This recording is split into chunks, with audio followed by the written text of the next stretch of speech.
Shredding or lowering your body fat is all about achieving a lean, defined look. But if you do it wrong, it can make your face look aged, unhealthy, or even unbalanced. In this video, I'm going to break down the biggest mistakes that people make when they are trying to cut body fat. The first mistake is shredding too aggressively. The idea is that you cut calories drastically to try and lose fat drastically. The reason why it's wrong is rapid fat loss can lead to muscle loss too, especially in your face. This can result in a gaunt, hollow appearance that is making you look older.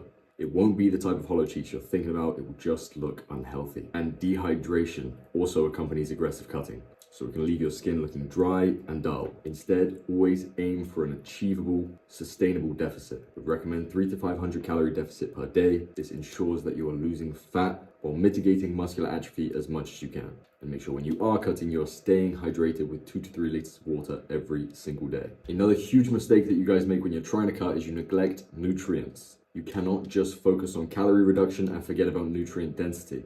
A lack of essential nutrients like vitamin A, C, E, and zinc can cause your skin to look pale, dull, and lifeless. And skimping on protein can actually lead to collagen breakdown, making your skin look saggier and more wrinkly. Instead, you need to be prioritizing nutrient-dense foods, leafy greens, anything rich in antioxidants. Ensure that you're getting your healthy fats too, like in your nuts and your avocados. And if you are trying to cut aggressively, at least take a collagen supplement to try and support your skin elasticity in the process. Another mistake is overdoing cardio. A lot of you guys rely heavily on your cardio for fat loss. Well, you should know that excessive cardio can lead to muscle loss, again, including your face. And don't forget that overtraining will increase your cortisol levels. This is also going to cause water retention and puffiness in your face. So even though you are technically getting leaner, it won't look like it facially. So instead, always balance your cardio with strength training. Preserve the muscle mass you have while losing fat.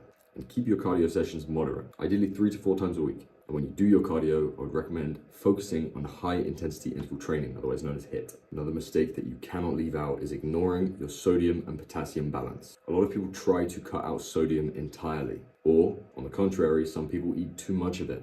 Too much sodium leads to water retention, which leads to puffiness in the face. Too little sodium, combined with low potassium, can make you look dehydrated and gaunt. Instead, you should have an adequate amount of both. Don't cut out either entirely, and don't overconsume them either. Foods that are rich in potassium, like bananas and spinach, can help balance your potassium to sodium ratio. Now, you cannot go about cutting while neglecting sleep. If you are cutting calories and training hard, but sacrificing your sleep to do so, you may get the opposite results you're looking for. A lack of sleep increases your cortisol, water retention, and a puffy face. And poor sleep affects your skin's ability to repair itself, again, leaving your face looking more tired and aged than it needs to be. Instead, get 7 to 9 hours of quality sleep every single night. And like I've mentioned before, use a silk or bamboo pillowcase to minimize skin irritation. Now here's a big one. Losing fat without strengthening your jawline. You can't just go about shredding body fat to think that your jaw is going to look so much better.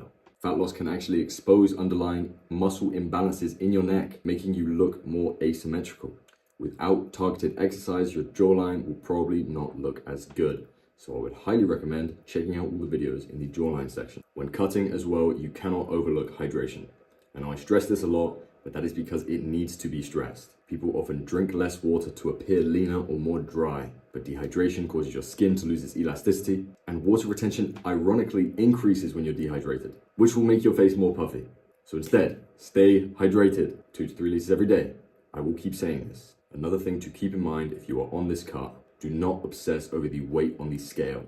You cannot just focus on the pounds that you're losing instead of your body composition. Chasing lower and lower numbers can lead to excessive muscle loss. Instead, you should be focusing on your body fat percentage. Be taking pictures and measuring it visually, because you may be gaining muscle and losing fat. Your weight could stay pretty much the same despite you're actually improving your physique. So don't get too obsessed with the number on the scale. Use it as a guide, but not a holy grail. And I would highly recommend taking progress pictures every week in the same spot, in the same lighting. That way there in 6 weeks' time, you can look back and visibly see the amount of progress you've made.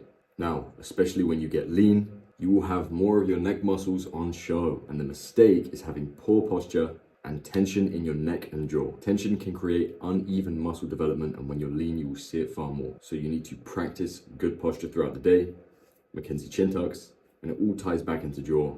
So again, check those videos out. Shredding is an art. If you do it right, you can completely transform your body and your face. But cutting corners and trying to take shortcuts can lead you to have the opposite results, leaving you looking less attractive. So focus on balance, proper nutrition, and sustainable habits that you can maintain long term. Best of luck, gang.